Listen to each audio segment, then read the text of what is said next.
ನಮಸ್ತೆ ಸ್ನೇಹಿತರೆ, ನಾನು ದಿನೇಶ್ ಕೊಕ್ಕಡ ಕೃಷಿ ಖುಷಿ ಚಾನಲ್ನ ಹೊಸವಿಡಿಗೆ ನಿಮಗೆಲ್ಲ ಸ್ವಾಗತ. ಅಡಿಕೆ ಕೊಯ್ಲು ಇನ್ನೂ ಕೂಡ ಮುಂದುವರಿತಾ ಇದೆ. ಅಡಿಕೆ ಮುಗ್ದಿಲ್ಲ ಇನ್ನೂ ಕೂಡ. ನೋಡಿ, ಕೊಯ್ಲು ನಡೀತಾ ಇದೆ. ಮೊನ್ನೆಬ್ಬರು ನನ್ನ ಸ್ನೇಹಿತರು ಬಂದಿದ್ದರು. ಅವರು ಹೇಳೋದು, ಅವರು ಕೂಡ ತೋಟದ ಒಳಗಡೆ ಕಳೆಯನ್ನು ಉಳಿಸ್ಕೊಂಡಿದ್ದಾರಂತೆ, ಬೆಳೆಸ್ತಾ ಇದ್ದಾರಂತೆ. ಆದರೂ ನಿಮ್ಮ ತೋಟದಲ್ಲಿ ಉತ್ಪತ್ತಿಯಾದಂತಹ ಗೊಬ್ಬರ ನನ್ನ ತೋಟದಲ್ಲಿ ಆಗಿಲ್ಲ ಅಂತ ಹೇಳ್ತಾಯಿದ್ರು.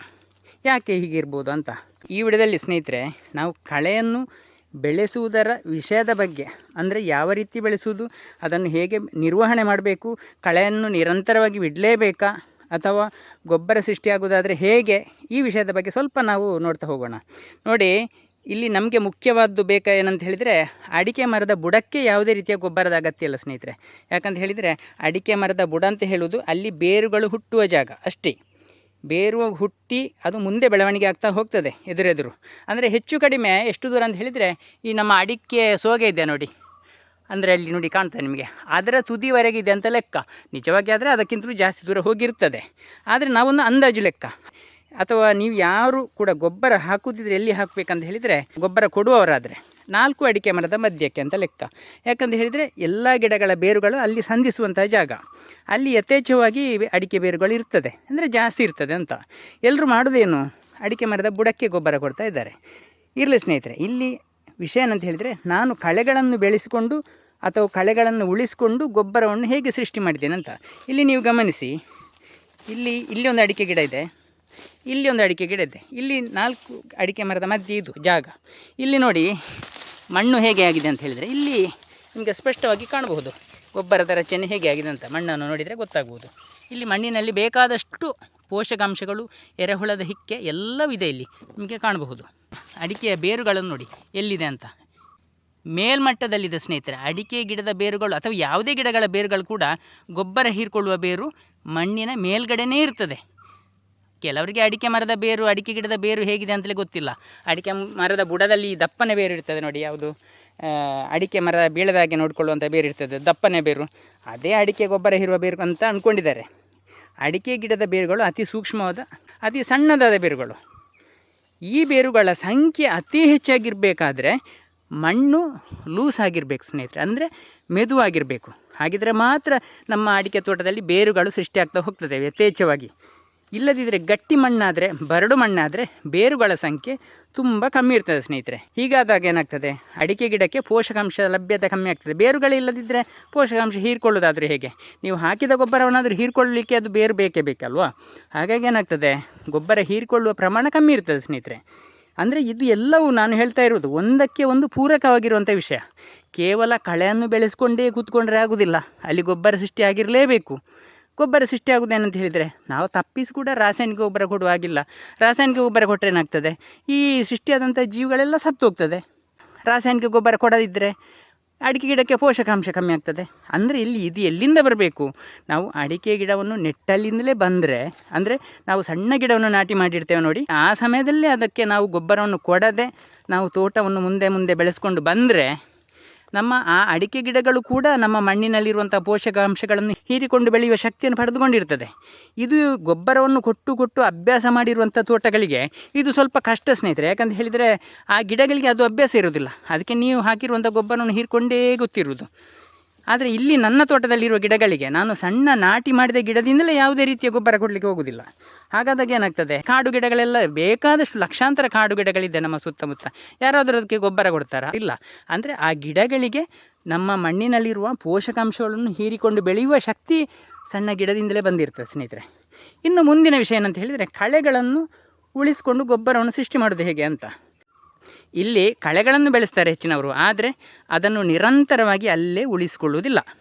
ಇದು ಸ್ವಲ್ಪ ಎಡವಟ್ಟಾಗ್ತದೆ ಹೆಚ್ಚಿನ ಕೃಷಿಕರಲ್ಲಿ. ಅಂದರೆ ವಿಷಯ ಏನಂತ ಹೇಳಿದರೆ, ನಮ್ಮ ಕಳೆಗಳ ಎಳೆಗಳು ಹಣ್ಣಾಗಿ ಉದುರುವವರೆಗೂ ಅದು ಕಳೆ ಅಲ್ಲೇ ಇರಬೇಕು. ಅದನ್ನು ಕಳೆಯನ್ನು ಬೆಳೆಸುವುದು ಪುನಃ ತೆಗೆಯುವುದು, ಪುನಃ ಬೆಳೆಸುವುದು, ಪುನಃ ತೆಗೆಯುವುದಲ್ಲ ಸ್ನೇಹಿತರೆ. ಕಳೆಗಳ ಎಲೆಗಳು ಹಣ್ಣಾಗುವವರೆಗೆ ಅಲ್ಲಿರಬೇಕು. ಈಗ ಉದಾಹರಣೆಗೆ ನೋಡಿ, ಇಲ್ಲೊಂದು ವೆಲ್ವೆಟ್ ಬೀನ್ಸ್ನ ಗಿಡ ಇದೆ ನೋಡಿ, ಇದರ ಎಲೆ ಹಣ್ಣಾಗಿದೆ. ಇಷ್ಟು ಸಮಯ ನಾವು ಕಳೆಯನ್ನು ಉಳಿಸಿಕೊಳ್ಳಲೇಬೇಕು. ಹಸಿರೆಲ್ಲ ಇದ್ದ ಕೂಡಲೇ ಅದನ್ನು ನಾವು ಕಟಾವು ಮಾಡಿ ಹಾಕಿದರೆ ಅದು ಕೊಳೀತದೆ ಸ್ನೇಹಿತರೆ. ಅದು ಅಷ್ಟೊಂದು ನಮ್ಮ ಮಣ್ಣಿಗೆ ಸೂಕ್ತ ಅಲ್ಲ. ಯಾವಾಗ ಈ ರೀತಿ ಹಣ್ಣಾಗಿ ಒಣಗಿ ಬೀಳ್ತದೆ ನೋಡಿ, ಇದು ನಮ್ಮ ಜೀವಿಗಳಿಗೆ ಒಳ್ಳೆಯ ಊಟ ಆಗಿರ್ತದೆ. ಕಳೆಯನ್ನು ಉಳಿಸ್ಕೊಳ್ಬೇಕು. ವರ್ಷದಲ್ಲಿ 3-4 ತಿಂಗಳು ಮಾತ್ರ ನಮಗೆ ಇಳುವರಿ ಬರುತ್ತೆ. ಒಂದು 7-8 ತಿಂಗಳು ಯಾವುದೇ ಇಳುವರಿ ಇಲ್ಲ.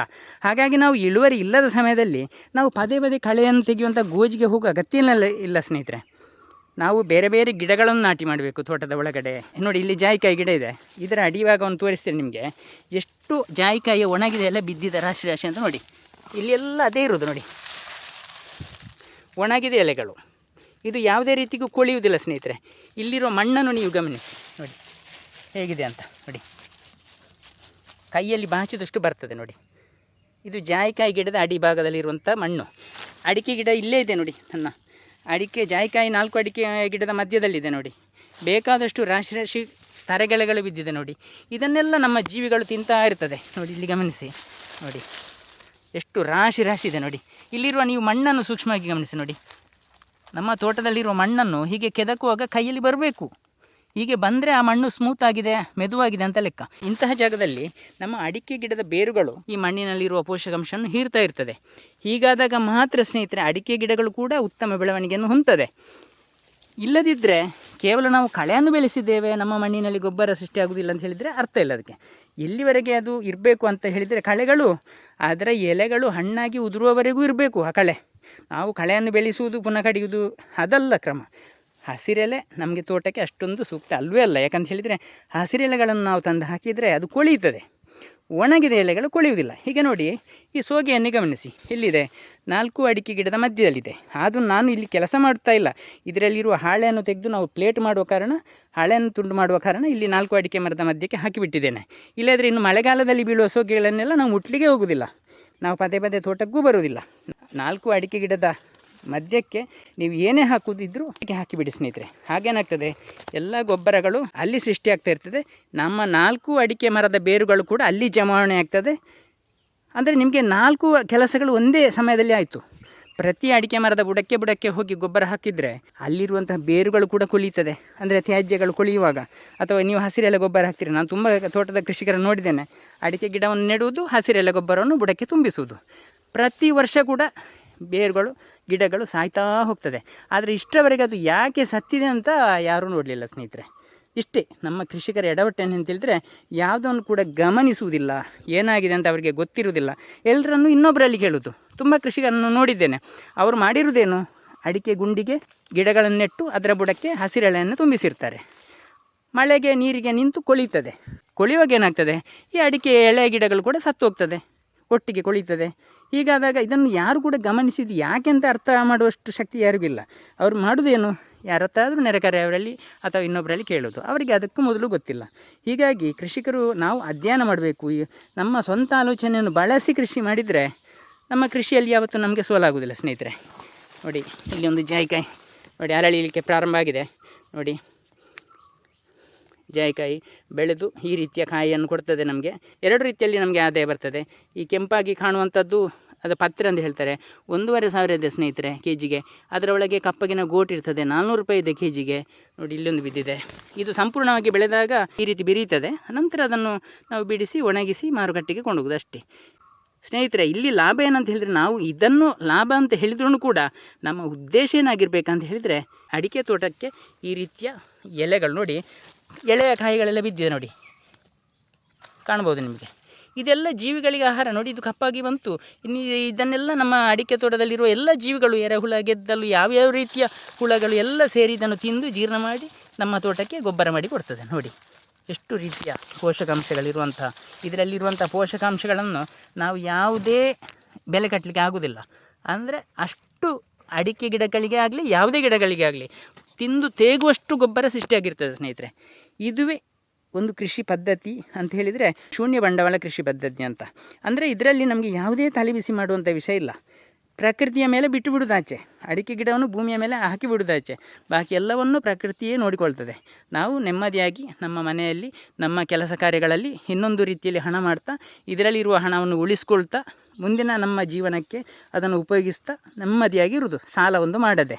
ಇದರಲ್ಲಿ ಈ ರೀತಿಯ ಕೃಷಿ ಪದ್ಧತಿಯಲ್ಲಿ ಸಾಲ ಮಾಡುವ ಅಗತ್ಯ ಇಲ್ಲ ಸ್ನೇಹಿತರೆ. ಯಾಕಂತ ಹೇಳಿದರೆ ಖರ್ಚು ವೆಚ್ಚ ಅತಿ ಕಡಿಮೆ ಇರ್ತದೆ. ಯಾವುದೇ ರೀತಿಯ ಗೊಬ್ಬರ ಹಾಕಲಿಕ್ಕಿಲ್ಲ, ಗಿಡಗಳನ್ನು ತಂದು ನೆಟ್ಟು ಬಿಟ್ಟರೆ ಆಯಿತು. ಸ್ವಲ್ಪ ಮಟ್ಟಿನ ನೀರನ್ನು ದಿನಾಲು ಕೊಡ್ತಾ ಇದ್ದರೆ ನಮ್ಮ ಕೃಷಿ ಉತ್ತಮ ಗುಣಮಟ್ಟದಲ್ಲಿ ಬೆಳೀತದೆ. ಒಳ್ಳೆಯ ಬಿತ್ತನೆ ಬೀಜವನ್ನು ಮಾತ್ರ ಆಯ್ಕೆ ಮಾಡಿರಬೇಕಾಗ್ತದೆ. ಇಲ್ಲದಿದ್ದರೆ ಅಡಿಕೆ ಇಳುವರಿ ಬರುವುದು ಗೊಬ್ಬರದಿಂದ ಅಲ್ಲ, ಅಡಿಕೆ ಗಿಡದ ಗುಣದಿಂದ. ನೋಡಿ, ಬರುವ ವರ್ಷಕ್ಕೂ ಇನ್ನು ಯಾವುದೇ ರೋಗ ಬರದಿದ್ದರೆ ಅತ್ಯುತ್ತಮ ಗುಣಮಟ್ಟದಲ್ಲಿ ಮುಂದಿನ ವರ್ಷಕ್ಕೆ ಇಳುವರಿ ಬರ್ಬೋದು ಅಂತ ನಿರೀಕ್ಷೆ ಇದೆ. ಆದರೆ ನಾನು ಯಾವುದೇ ಆಸೆ ಪಡುವುದಿಲ್ಲ ಸ್ನೇಹಿತರೆ. ಯಾಕೆಂತ ಹೇಳಿದರೆ ಈ ಪದ್ಧತಿಯಲ್ಲಿ ನಾವು ಯಾವುದೇ ಕಾರಣಕ್ಕೂ ಅಡಿಕೆಯ ಮೇಲೆ ನೋಡಬಾರ್ದು, ಕೇವಲ ಭೂಮಿಯನ್ನು ನೋಡಬೇಕು. ಯಾಕಂತ ಹೇಳಿದರೆ ಭೂಮಿಯಲ್ಲಿ ಮಣ್ಣು ಅಷ್ಟೊಂದು ಉತ್ತಮ ಗುಣಮಟ್ಟದ್ದಾಗಿದ್ದರೆ ಎಷ್ಟಾದರೂ ನಮಗೆ ಸಿಗುವುದು ಸಿಕ್ಕೇ ಸಿಗ್ತದೆ ಸ್ನೇಹಿತರೆ. ಇಷ್ಟೇ ಸ್ನೇಹಿತರೆ, ಈ ಶೂನ್ಯ ಬಂಡವಾಳ ಕೃಷಿ ಅಂತ ಹೇಳಿದರೆ ಅದರ ಒಂದು ಖುಷಿಯೇ ಬೇರೆ. ಸ್ನೇಹಿತರೆ, ಈ ಕೃಷಿ ಮಾಹಿತಿ ನಿಮಗೆಲ್ಲ ಇಷ್ಟವಾಗಿದ್ದರೆ ಸಬ್ಸ್ಕ್ರೈಬ್ ಮಾಡದೆ ನೋಡ್ತಿದ್ದರೆ ದಯವಿಟ್ಟು ಸಬ್ಸ್ಕ್ರೈಬ್ ಮಾಡಿ, ಹಾಗೆಯೇ ಬೇರೆಯವ್ರಿಗೂ ಶೇರ್ ಮಾಡಿ, ಒಂದು ಲೈಕ್ ಕೊಡಿ ಸ್ನೇಹಿತರೆ. ಮುಂದಿನ ವಿಡಿಯೋದೊಂದಿಗೆ ಮತ್ತೆ ಸಿಗೋಣ. ಧನ್ಯವಾದಗಳು.